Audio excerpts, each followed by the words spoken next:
Hello, everybody, and welcome to the First Pitch podcast on Pitcher List. And oh my gosh, 1 day left of the regular season. I cannot believe it. It is almost over. A lot of teams clinching their postseason berth yesterday, including my Tigers. Super excited about that. But let's see how everything else went. Of course, we are going to start with the news. Yet another Cardinal might be on the move this offseason. It's well documented. They're heading into a rebuild. A lot of their veterans might get moved in the offseason, might be changing locations. Sonny Gray, Nolan Arenado have already said that they would waive their no trade clause as well. Wilson Contreras would consider waiving his no trade clause, but he did say he wants to stay and be a veteran presence for the young guys during the rebuild. We'll see what happens, but if these guys do move, Sonny Gray, Nolan Arenado, Wilson Contreras, their landing spot could have an impact for their fantasy outcome. So something to keep in mind, but looks like the Cardinals are going to be busy this offseason.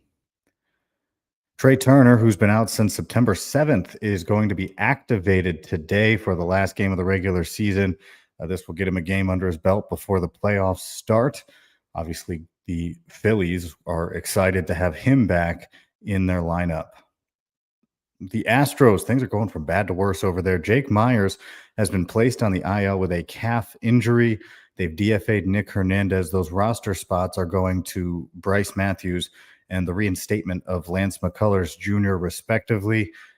And on top of that, for a group that has been dealing with a lot of injury, they will not get Yordan Alvarez back before the end of the regular season, which obviously is, later today. But they will not get him back, so he's going to be out for at least a little bit longer. They've had their bout with injuries here right at the end of the season. The Padres have placed Ramon Laureano on the IL with a finger fracture. It appeared to happen in a game recently when he fouled a pitch off and was really favoring a hand of his. So he's going to miss the first round of playoffs at the very least, if not more. Taking his spot on the big league roster is Will Wagner. The Mets have lost Brett Beatty to an oblique strain. He hits the IL. Jared Young has been recalled to take the roster spot. Should be okay. I mean, if the Mets need to fill their infield spot, they kind of have a shuffle that they could put at second or third base between Mark Vientos, Luis Angel Acuna, Jeff McNeil rather, and Ronnie Mauricio. So they have a handful of guys that they can just roll through these spots. Obviously, they're good at shortstop with Francisco Lindor, but having Brett Beatty gone is certainly a hit to some of their offense. Still, we'll see how they decide to go. Mauricio played third base in the most recent game. For the Cubs, Cade Horton has suffered a rib fracture. He's going to miss at least one playoff series. Jordan Wicks is going to take the roster spot. Wicks had an opportunity earlier. He's looked very good and very bad at different points during the minor league season. Struggled at the big league level. He's back up to fill that spot up for Cade Horton.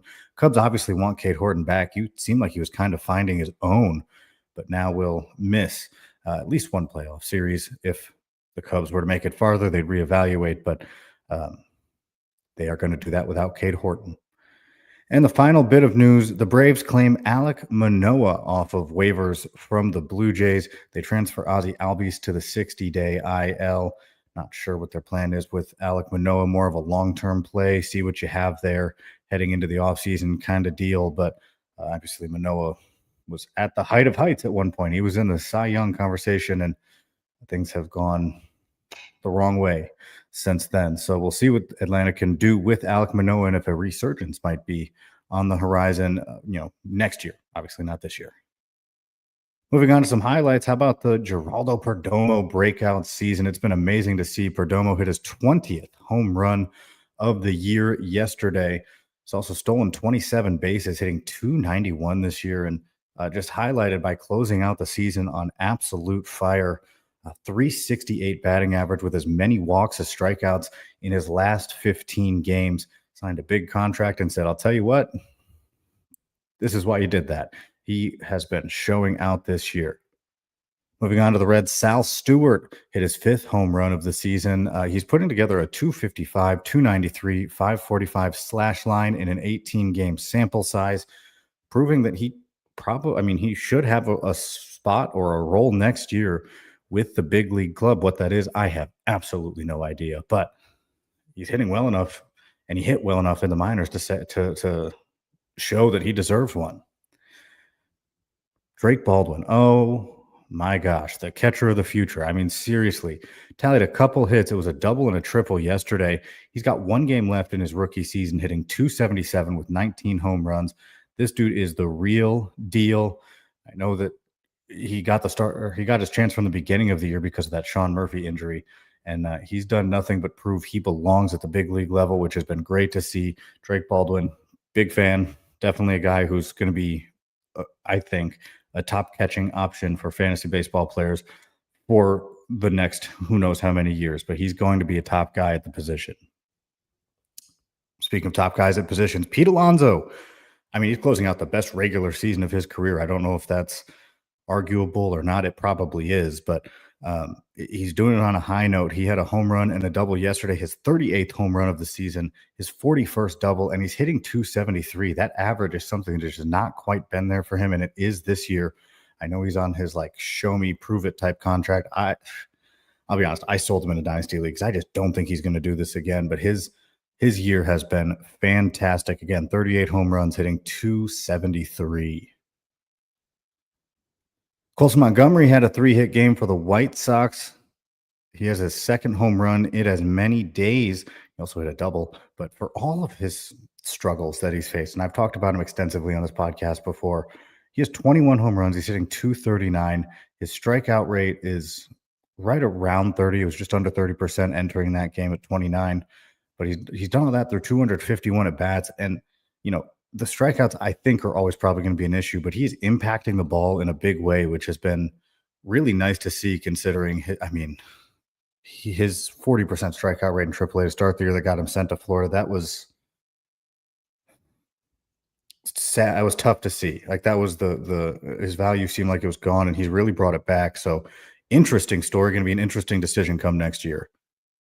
Dalen Lyle hit another home run. I'm telling you, buy in. I love this dude. Over his last 30 games, he's hitting 382 with 6 home runs, and his rookie year is winding down with a 302 average, 9 home runs, 8 steals through 318 at bats, and the power is coming on more lately. I think this dude's going to be awesome. I am all in on it. Buy in, get on the hype train, whatever you got to do. Speaking of guys that I'd say buy in before next year, Brenton Doyle hit his 15th home run yesterday. He started off struggling a lot, but there was a lot of indication that it was just bad luck. His hard hit percentages, his exit velos, they were all pretty steady. And it seems like he's come back a little bit more post All-Star break. He's hitting 283 after the break. I think this is going to be a big comeback year, or at least he's setting the stage for one next year. I'm excited to see what Brenton Doyle does. Hit his 15th home run of the year, and we'll have to see what happens in 2026. Michael Busch, a single shy of the cycle. He was intentionally walked at one point in the game, but he did have 4 at bats. He ended up hitting 2 home runs, a triple and a double. He's got 34 homers on the year now. He's facing the Cardinals, just showing out. They intentionally walked him, so whatever debate that sparks with you, but he came just a single shy of the cycle. Great game for Michael Busch. The powerful duo did that powerful duo thing again. That's right. The Yankees, Aaron Judge, Giancarlo Stanton, they both hit home runs. They combined for 3 home runs in 2 days ago. And then yesterday, both of them had another home run. Judge hit his 53rd, his second in as many days, and Stanton hit his 24th, his third in the last 2 days. So powerful duo doing powerful duo things. That's just what they do, I guess. And Dalton Rushing, he's been pretty good since returning. It seemed like he was, it didn't seem like he had the stage for everyday playing time once Will Smith went down. But then Dalton Rushing got hurt as well. Rushing back, Smith not. So Dalton Rushing has actually been getting some regular playing time. Very small sample, very limited sample, but he has been good in that opportunity. He's got 5 hits in his last 15 at bats with a home run that he hit yesterday. And as small, whatever sample size you can get, it's nice to see Dalton Rushing with consistent playing time. That is not something he's had to this year. So what this tells me and what I'm saying is do not count him out based on his stats this year with inconsistent playing time. Moving on to some starting pitching, Bubba Chandler stays hot. Oh my gosh, this is going to be a fun rotation next year. Bubba Chandler allowed one earned run across 5 and 2/3 innings while striking out six and no walks in the game. And that is something he has done over his last three. He has not issued a walk. He's got 16 and 2/3 innings with 19 strikeouts, allowing just a pair of earned runs. And when he's not walking guys, when he has that command, Bubba Chandler looks so good. Joey Cantillo had his strikeout stuff working, punching out 8 batters across 5 and 2/3, allowing a pair of earned runs for the Guardians as they clinch a playoff berth. Mick Abel setting the stage. He went back to Philly for the first time since the trade deadline, facing the Phillies, and he did well. Scattered 3 hits and a walk across 6 innings without giving up a run.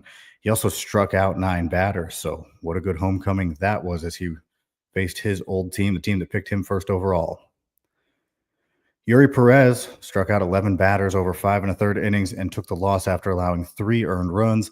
He's ending this return to action season with 105 strikeouts and 32 walks across 95 1/3 innings. And he has a 4.25 ERA as he comes back and is farther and farther away from the surgery next year. Next year is going to be a crazy one for Yuri Perez, I think. Cater Montero for the Tigers struck out 7 and allowed just a run over 4 1/3 innings. He's been a really good swingman type starter for the Tigers this year. Pretty reliable for the most part. Obviously, there's some games where it did not go well, but he's done everything the Tigers seem to need him to do, including coming out in the game yesterday, pitching well enough to get the win and ensure that the Tigers will see postseason play. I mean, what a collapse it's been for the Tigers. It's been tough to watch as a Tigers fan, but they're still going to make the playoffs. This start from Cater Montero, big reason why. Good one from him once again. 7 strikeouts of 1-run ball over 4 1/3 innings. On the other side of that matchup, Connolly early for the Red Sox, one of their rookie starters, one of their rookie pitchers, pitched really well, striking out 7 over 5 innings, allowing just a pair of runs. Justin Verlander continues to be a hot arm, throwing real well towards the end of the season. He collected another win, throwing 6 innings of 2-run ball, striking out 7. Both of those runs did come via solo shots, but Justin Verlander has been a man possessed, a man on fire as the season closes out. Jameson Taillon struck out 8 over 6 innings while allowing just a run. Michael Wacha also had a good day. Wacha against the Athletics, throwing 6 shutout innings, striking out 5. And wrapping up our pitchers, how about Trey Yesavage? He threw 5 shutout innings with 5 strikeouts against the Rays. He has been the rookie pitcher to talk about as of late. And in his 3 starts since being promoted, Yesavage has a 3.21 ERA with 16 strikeouts and 14 innings, as that's a good introduction to pro ball heading into what will be his first full season next year, with the big assumption that he will start in the Rays rotation. I don't see why he wouldn't. So good stuff from Trey Savage.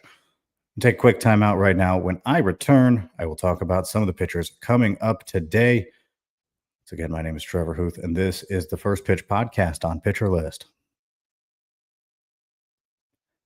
And welcome back to the First Pitch Podcast on Pitcher List. My name is Trevor Hooth. Thanks so much for joining me.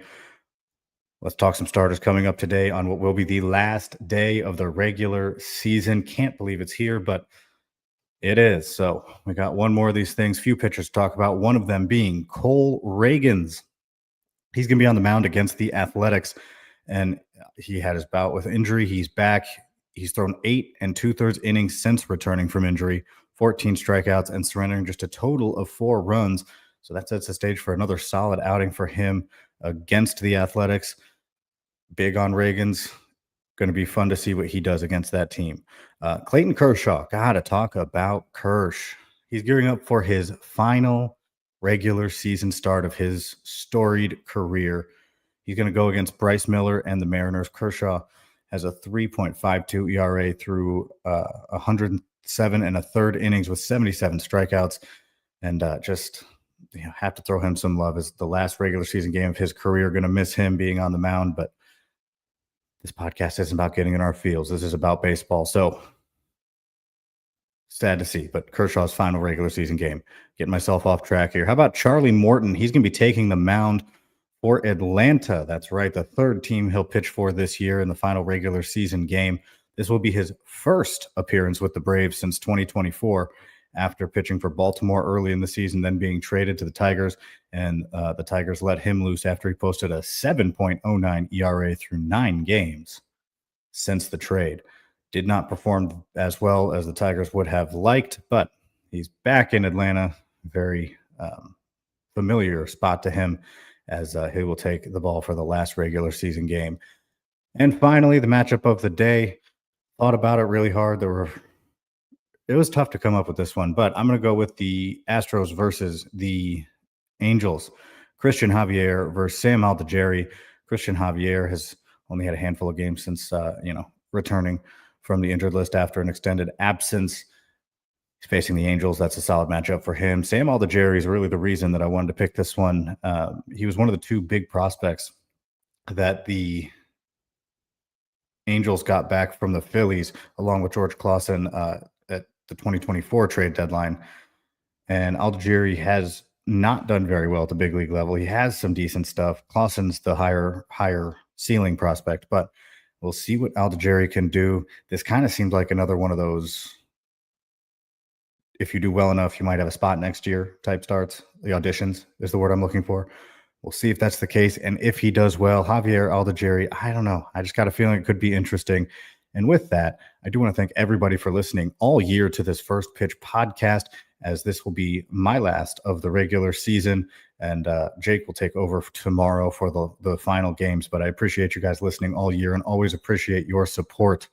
And for the last time of the regular season in 2025, my name is Trevor Hooth. Thanks so much for listening. This is the First Pitch podcast on Pitcher List.